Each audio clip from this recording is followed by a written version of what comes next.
इब्रानियों के नाम पत्री पहला अध्याय। इब्रानियों के प्रथम अध्याय से ही ज्ञात होगा कि लेखक का नाम अज्ञात है। लेखक की गुमनामी ने बाइबल के पंडितों में से इसे वाद विवाद का एक विषय बना दिया है। लेखक के विषय में अनेक विद्वानों ने अनेक मत प्रस्तुत किए हैं, परंतु हम किसी निष्कर्ष पर नहीं पहुंच सकते, क्योंकि लेखक ने अपना नाम प्रस्तुत नहीं किया है। मेरे अपने विचारों में यह पत्र पौलुस द्वारा लिखा गया है, क्योंकि इस पत्र की लेखन शैली पौलुस के अनुरूप है।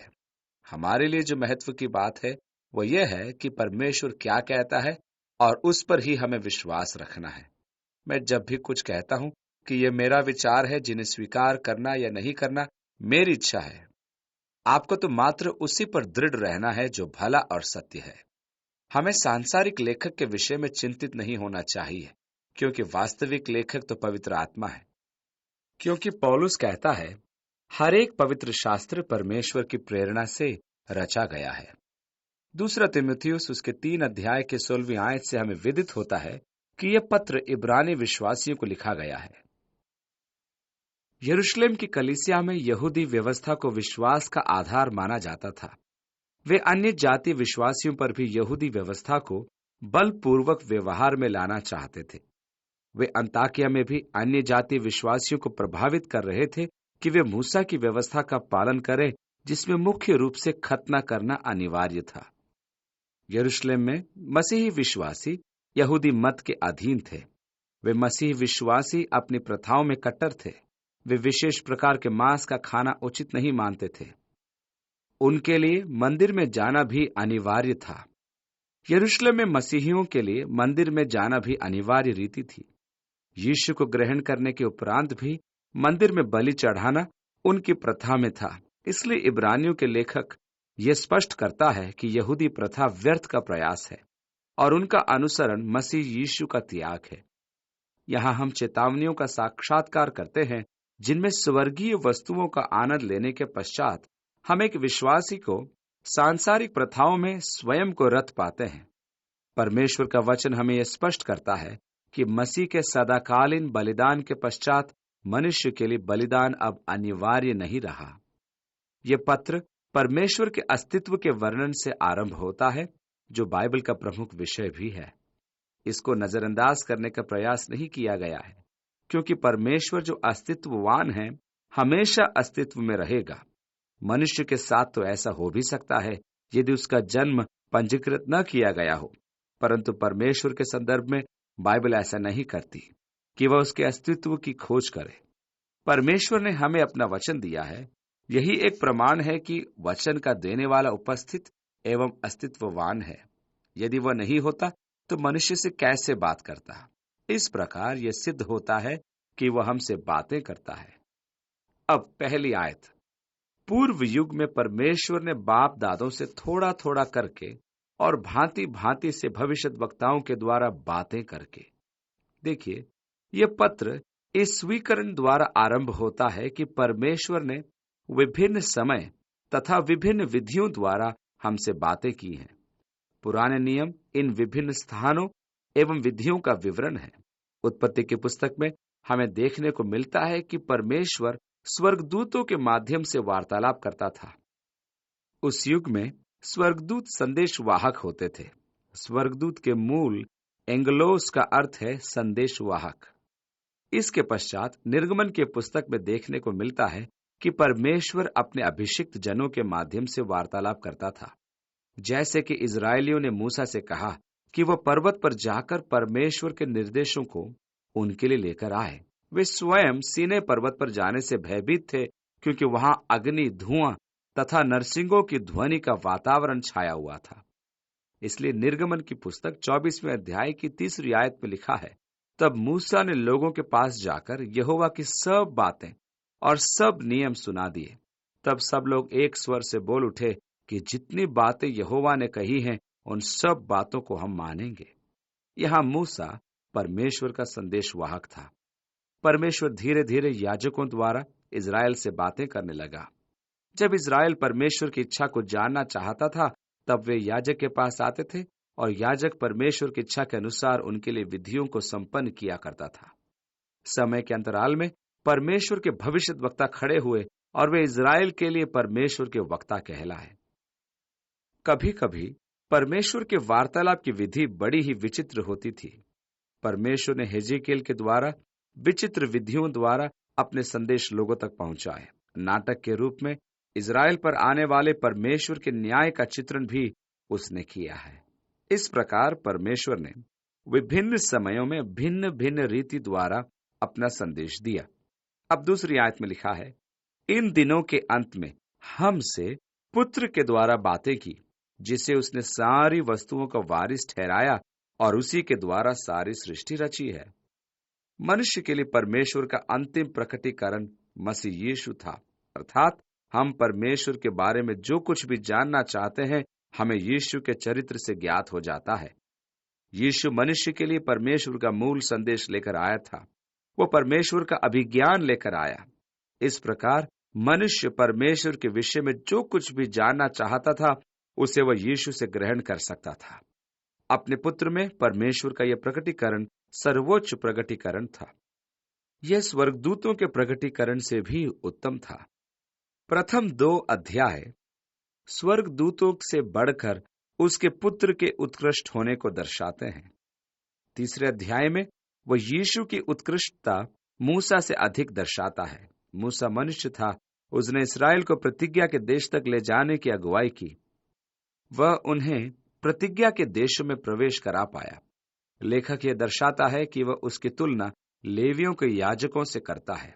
लेखक यह दर्शाता है कि यीशु में स्थापित वाचा पुरानी वाचा से कहीं उत्तम है और उसका बलिदान बेजोड़ है। परमेश्वर ने हमारे पूर्वजों से विभिन्न विधियों द्वारा विभिन्न समयों में वार्तालाप किया, परंतु समय के इस अंत में उसने हमसे अपने पुत्र के माध्यम से वार्तालाप किया। देखिए, हमें मसीह यीशु के विषय में कई तथ्य इन पहली 3 आयतों से ज्ञात होते हैं। सबसे पहले, वो सारी वस्तुओं का वारिस। उसके आगे लिखा है, उसी के द्वारा उसने सारी सृष्टि की रचना की है। तीसरी बात, उसी की महिमा का प्रकाश। चौथी बात, उसके तत्व की छाप। पांचवी, समस्त वस्तुओं को वो अपनी सामर्थ्य के वचन से संभालता है। छठी, पापों को धोकर। और सातवीं, महिमा महिम के दाहिने जा बैठा है। परमेश्वर का महिमामय राज्य अभी आने वाला है। परमेश्वर ने अपने राज्य के कुछ पक्षों का भविष्यद्वक्ता के द्वारा उल्लेख भी किया है। उसने छोटे छोटे झरोखे खोल दिए हैं, जिनसे समय के 3 बानों का अनुभव किया गया था। इनसे परमेश्वर के राज्य की महिमा का बोध होता है। इस आने वाले लोक में मनुष्य परस्पर शांति में वास करता है। यह एक ऐसा संसार है जहां व्यापार का श्राप नहीं है। यहाँ प्रत्येक मनुष्य अपनी आवश्यकता को मोल प्राप्त करता है। यहाँ सबकी आवश्यकताएं पूरी होती हैं। यह मनुष्य प्रेम एवं मेल मिलाप में रहता है। यह एक ऐसा संसार है जहां रोग एवं शारीरिक दोष नहीं है। यहाँ लंगड़े आनंद से उछलते हैं। यहाँ गूंगे परमेश्वर का स्तुतिगान करते हैं और अंधे परमेश्वर की महिमा को देखते हैं। भविष्यद्वक्ताओं ने इस महिमामय युग एवं महिमामय राज्य को देखा है, जिस पर राज्य करने के लिए परमेश्वर ने अपने पुत्र का अभिषेक किया कि वह राजाओं का राजा तथा प्रभुओं का प्रभु हो। उसकी प्रभुता सर्वदा बढ़ती रहेगी और उसकी शांति का अंत न होगा। इसलिए वह उसको दाऊद की गद्दी पर इस समय से लेकर सर्वदा के न्याय और धर्म के द्वारा स्थिर किए और संभाले रहेगा। सेनाओं के यहोवा के धुन के द्वारा यह हो जाएगा। उन्होंने इस महिमामय युग को देखा जिसे परमेश्वर स्थापित करेगा। हम जो मसीह यीशु अर्थात समस्त वस्तुओं के वारिस हैं, उसके द्वारा पुत्र स्वीकार किए गए हैं। दूसरा, उसी के द्वारा उसने सारी सृष्टि रची है। देखिए, परमेश्वर द्वारा जगत की सृष्टि की गई, अर्थात आदि में वचन था और वचन परमेश्वर के साथ था और वचन परमेश्वर था और यही आदि में परमेश्वर के साथ था। सब कुछ उसी के द्वारा उत्पन्न हुआ और जो कुछ उत्पन्न हुआ है उसमें से कोई भी वस्तु उसके बिना उत्पन्न न हुई। ऐसा यूहन्ना के पहले अध्याय की पहली 3 आयतों में लिखा है। कुलुसियों को लिखे पत्र में पौलुस स्पष्ट करता है कि प्रभु ही वचन के समस्त वस्तुओं की रचना करता है। उसके द्वारा तथा उसके लिए ही संपूर्ण सृष्टि रची गई है। उसी के द्वारा सारी सृष्टि यथावत स्थिर है। यही कारण है कि उसे सृष्टिकर्ता घोषित करके स्वीकार किया गया है। अंत में उस महिमा का प्रकाश। इस शब्द के प्रयोग का मूल यूनानी अर्थ है प्रचंड ज्योति, अर्थात यीशु उस प्रचंड ज्योति का प्रसारण या विकिरण है जिसे मानवीय आंखों द्वारा देखना संभव नहीं। यही प्रचंड ज्योति परमेश्वर को थामे रहती है। बाइबल से हमें विदित होता है कि मनुष्य का इस प्रचंड ज्योति तक पहुंचना असंभव है, परंतु स्वर्ग में हमें इस ज्योति का ही प्रकाश प्राप्त होगा। वहां न तो सूर्य के और न ही चंद्रमा के प्रकाश की आवश्यकता होगी, क्योंकि मेमना ही ज्योति है। मसीह यीशु के द्वारा परमेश्वर की महिमा अर्थात उसकी प्रसारित ज्योति स्वर्ग को ज्योतिर्मय करती है। जब हम स्वर्ग पहुंचेंगे तब हमें वहां प्रत्येक वस्तु प्रकाशमान दिखाई देगी, जैसा कि पुराने नियम में वर्णन किया गया है। मंडप के महापवित्र कक्ष में परमेश्वर की उपस्थिति से प्रकाशमान अवस्था को शकेना कहा था। मंडप में याजक बाहरी परिसर से पवित्र स्थान में प्रवेश करता था जो मंडप में उपस्थित था। पहला कक्ष 15 व 30 फुट क्षेत्रफल का था, जिसमें दाईं और रोटी की मेज थी, जिस पर 12 रोटियां रखी रहती थी, जो प्रत्येक गोत्र का प्रतिनिधित्व करती थी। महापवित्र कक्ष को विभाजित करने वाले पर्दे के सामने लोबान जलाने की वेदी होती थी। बाईं और 7 डालियों वाला दीवट जो उस पवित्र स्थान को ज्योतिर्मय करके पवित्र आत्मा का प्रतिनिधित्व करता था, रखा रहता था। जब याजक महापवित्र स्थान में प्रवेश करता था तब वहां प्रकाश का कोई साधन नहीं था।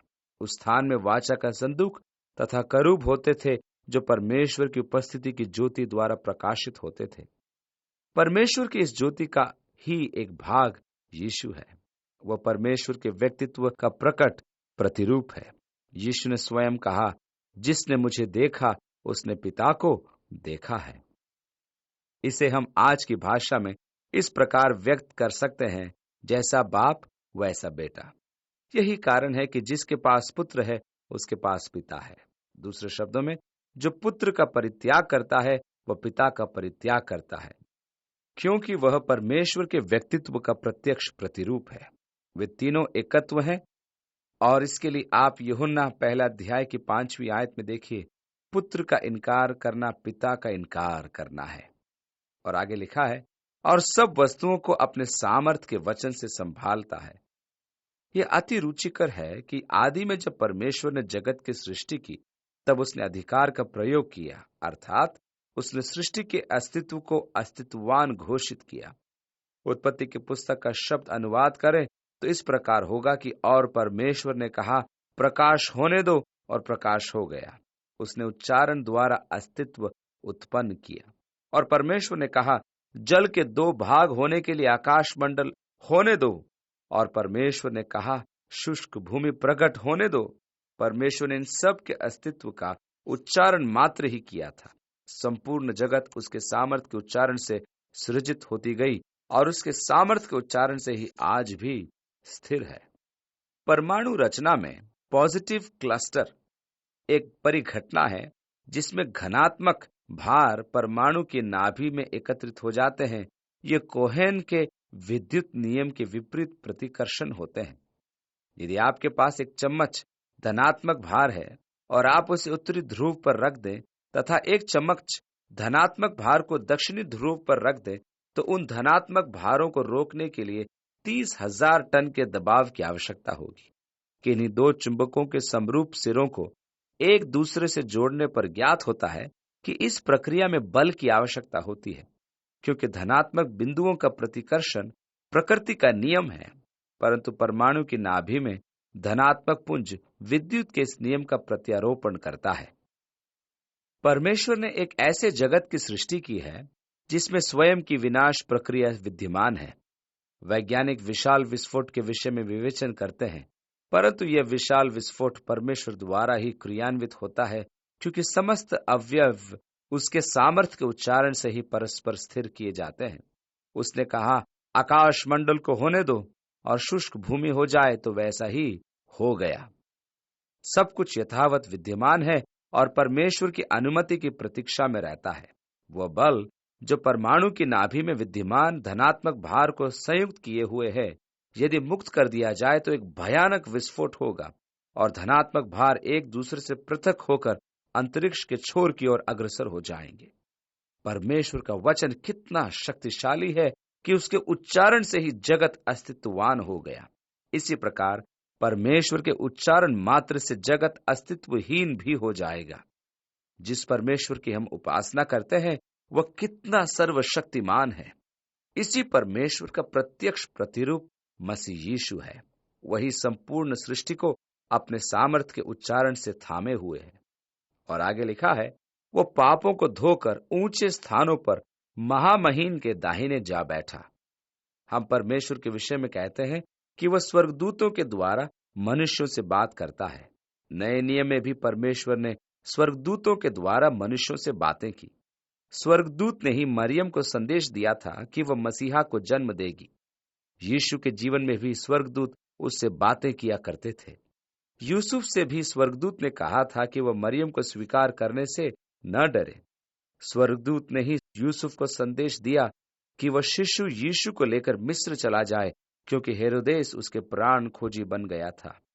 शैतान की परीक्षा में सफल होने के पश्चात स्वर्गदूत यीशु की सेवा कर रहे थे। विशेष ध्यान देने योग्य बात यह है कि जब वह क्रूस पर लटका हुआ था तब कोई स्वर्गदूत उसकी सहायता के लिए नहीं आया। यह एक ऐसा कार्य था जिसे यीशु को स्वयं ही पूर्ण करना था। पुराने नियम की विधि में यह अनिवार्य था कि मेल दिवस के दिन केवल महायाजक ही परमेश्वर के समक्ष बलिदान चढ़ाएं। साधारण दैनिक बलिदान के लिए अन्य याजक थे, परंतु मेल दिवस के दिन इज़राइल के पापों के लिए बलि अर्पित करना केवल महायाजक का उत्तरदायित्व होता था। उसे उन 27 पशुओं का वध स्वयं ही करना होता था जो उस दिन बलि किए जाने होते थे।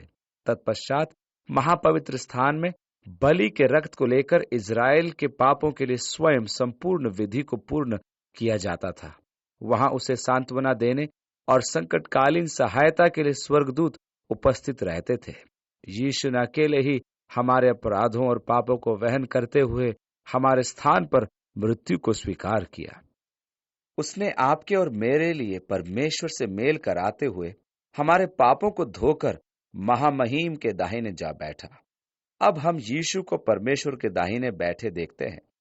दूसरे अध्याय में हम देखेंगे कि जब तक समस्त वस्तुएं उसके अधीन नहीं हो जाती हैं, तब तक वह वहां प्रतीक्षा करेगा। अध्याय 1 में हम यीशु में परमेश्वर के प्रगटीकरण की खोज करेंगे, जो स्वर्गदूतों से भी श्रेष्ठ है। यहोवा विटनेस वाले कहते हैं कि मसीह यीशु प्रधान स्वर्गदूत मिकाएल है, परंतु यहां हम देखेंगे कि यीशु यथार्थ में स्वर्गदूतों से भी श्रेष्ठ है। वो कोई स्वर्गदूत नहीं है जिसे दिव्य पद प्रदान किया जाए। वह आदि में परमेश्वर के साथ था। वह आदि से ही परमेश्वर के साथ अस्तित्व में था। यूहन्ना 1:1 में लिखा है, आदि में वचन था और वचन परमेश्वर के साथ था और वचन परमेश्वर था। लूसीफर अभिषिक्त का रूप था। जब परमेश्वर ने संसार के उद्धार का विचार किया था, तब उसने इन दोनों भाइयों का आह्वान किया कि वे उद्धार की योजना का प्रतिवादन करें।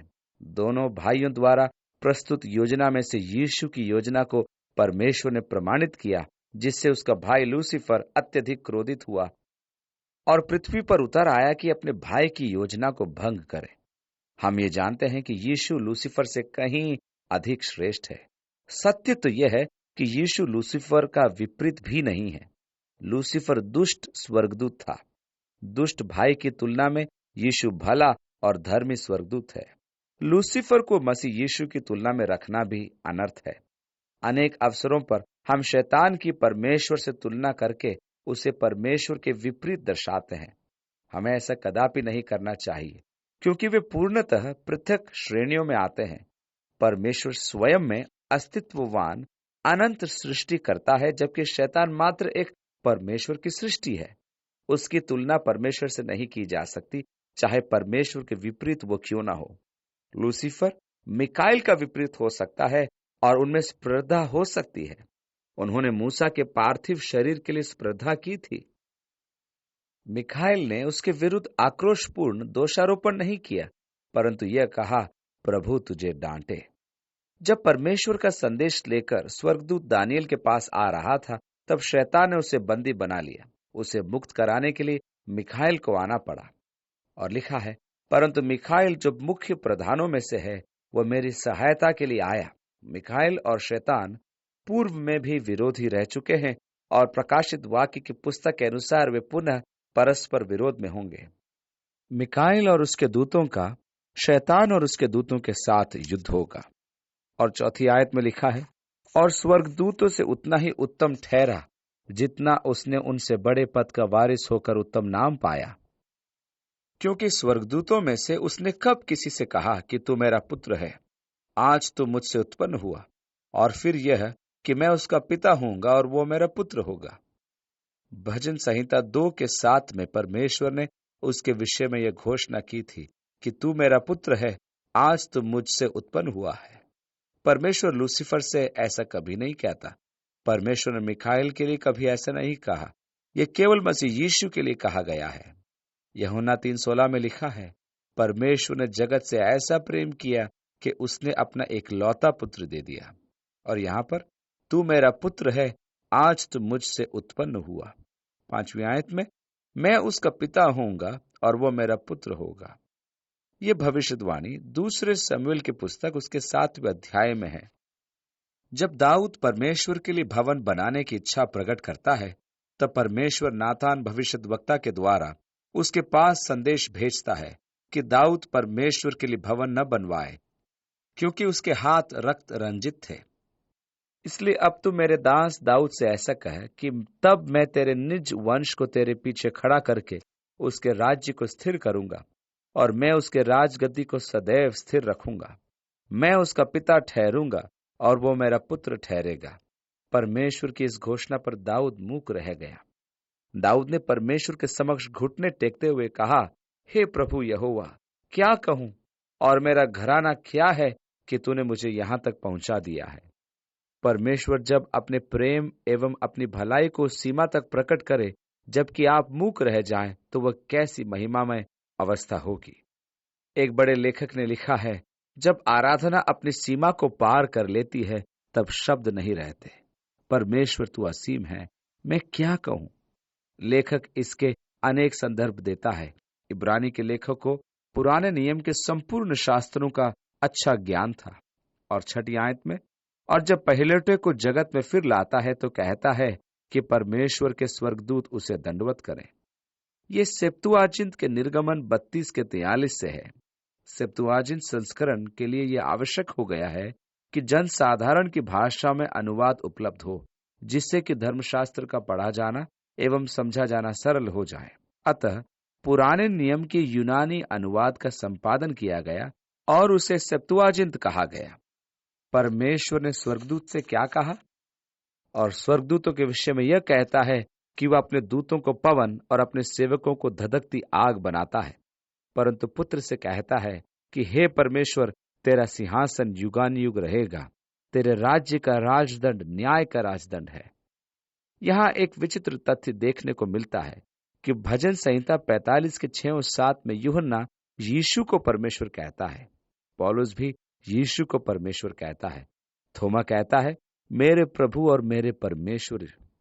यहोवा विटनेस के लिए ये लज्जाजनक बात है कि वे यीशु को परमेश्वर कहने में कष्ट का अनुभव करते हैं, जबकि परमेश्वर स्वयं उसे परमेश्वर कहता है। 8वीं आयत से आगे लिखा है, परंतु पुत्र से कहता है कि हे परमेश्वर, तेरा सिंहासन युगानुयुग रहेगा, तेरे राज्य का राजदंड न्याय का राजदंड है। तूने धर्म से प्रेम और अधर्म से बैर रखा, इस कारण परमेश्वर ने तेरे साथियों से बढ़कर हर्ष रूपी तेल से तुझे अभिषेक किया, और यह कि हे प्रभु, आदि में तूने पृथ्वी की नींव डाली और स्वर्ग तेरे हाथों की कारीगरी है। यह भजन 102:25 का संदर्भ है। वे तो नाश हो जाएंगे, परंतु तू बना रहेगा, और वे सब वस्त्र की नाई हो जाएंगे, और तू उन्हें चादर की नाई लपेटेगा, और वे वस्त्र की नाई बदल जाएंगे। पर तू वही है, और तेरे वर्षों का अंत न होगा। पुत्र की शाश्वतता के विषय में विचार करने पर हमें विदित होता है कि जगत पुराना हो जाएगा और वो पतन की अवस्था में है। कालांतर में सूर्य टिमटिमा कर समाप्त हो जाएगा, आकाशमंडल वस्त्र की नाई पुराना हो जाएगा, परंतु परमेश्वर बना रहेगा। यीशु ने कहा, आकाश और पृथ्वी टल जाएंगे, परंतु मेरी बातें कभी न टलेंगी। जगत टलने को है। अब ये जानते हुए कि जगत का विघटन हो जाएगा, तो हमें किस प्रकार के व्यक्ति होना आवश्यक है? यदि यह भौतिक जगत समाप्त होने पर है, तो हमें आत्मिक व्यक्ति बनना आवश्यक है। हमारी संपदा भी आत्मिकता की ही हो, न कि इस जगत की भौतिक संपदा। प्रभु तो सदाकाल के लिए वैसा ही रहेगा। वह अपरिवर्तनीय है और उसके वर्ष समाप्त नहीं होंगे। 13वीं आयत में लिखा है, और स्वर्गदूतों में से किससे कब कहा कि तू मेरे दाहिने बैठ, जब तक कि मैं तेरे बैरियों को तेरे पांवों के नीचे की पीढ़ी न कर दूं। उसने किसी भी स्वर्गदूत से ऐसा नहीं कहा, परंतु केवल पुत्र से, वो भी भजन 110 की पहली आयत में। क्या वे सब सेवा टहल करने वाली आत्माएं नहीं, जो उद्धार पाने वालों के लिए सेवा करने को भेजी जाती हैं? स्वर्गदूत सर्वप्रथम सेवा टहल करने वाली आत्माएं हैं, अर्थात परमेश्वर की सेवा में सेवा कार्य करने वाली आत्माएं। यशाया के 6 अध्याय में यशाया ने परमेश्वर के सिंहासन को देखा और यह भी देखा कि सराफ सेनाओं का यहोवा पवित्र पवित्र पवित्र है कहते हुए परमेश्वर की स्तुति कर रहे थे। प्रकाशित वाक्य के 4 अध्याय में यूहन्ना ने स्वर्गीय दृश्य में परमेश्वर के सिंहासन के चारों ओर सराफों को सेनाओं का यहोवा पवित्र पवित्र पवित्र है कहते हुए उड़ते देखा। उनकी प्राथमिक सेवा स्वर्ग में परमेश्वर के लिए है। हमारी आवश्यकता है कि हम परमेश्वर की सेवा टहल करें। यशाया को परमेश्वर के सिंहासन के दृश्य को देखकर बोध हुआ कि वह कैसा पापी मनुष्य है। परमेश्वर की पवित्रता के समक्ष आते ही उसे यह बोध हुआ कि वह कैसा दुष्ट व्यक्ति है, और उसने ये स्वीकार किया, हाय हाय, मैं नाश हुआ, क्योंकि मैं अशुद्ध होंठ वाला मनुष्य हूं और अशुद्ध होंठ वाले मनुष्यों के बीच में रहता हूं, क्योंकि मैंने सेनाओं के यहोवा महाराजाधिराज को अपनी आंखों से देखा। परमेश्वर ने एक सराफ को वेदी से धकता हुआ अंगार लेकर यशाया के होंठ पर लगाकर आने को कहा। कहने का अर्थ यह है कि एक पवित्रता का एक आत्मा परमेश्वर की सेवा में उपस्थित था। यशाया के पुकारने पर कि वह अपवित्र है, परमेश्वर ने तुरंत उसे उस मनुष्य की सहायता के लिए भेजा। इससे यह प्रमाणित होता है कि स्वर्गदूत सर्वप्रथम परमेश्वर की सेवा में रहते हैं और आवश्यकता पड़ने पर उसकी संतानों की सेवा में भेजे जाते हैं। भजन 91 में लिखा है, क्योंकि वह अपने दूतों को तेरे निमित्त आज्ञा देगा कि जहां कहीं तू जाए, तेरे सब मार्गों में वे तेरी रक्षा करें। वे तुझको हाथों हाथ उठा लेंगे, ऐसा न हो कि तेरे पांवों में पत्थर से ठेस लगे। इसका अर्थ स्पष्ट है कि स्वर्गदूत सेवक है। इसलिए तो उसने किसी भी स्वर्गदूत से नहीं कहा कि तू मेरे दाहिने बैठ, जब तक कि मैं तेरे बैरियों को तेरे पांवों के नीचे की पीढ़ी न कर दूं। क्योंकि वह सेवक है, लेकिन यीशु सेवक नहीं है, वह तो राजा है। अतः यीशु और स्वर्गदूतों में महान अंतर है। यीशु उपासना के योग्य है।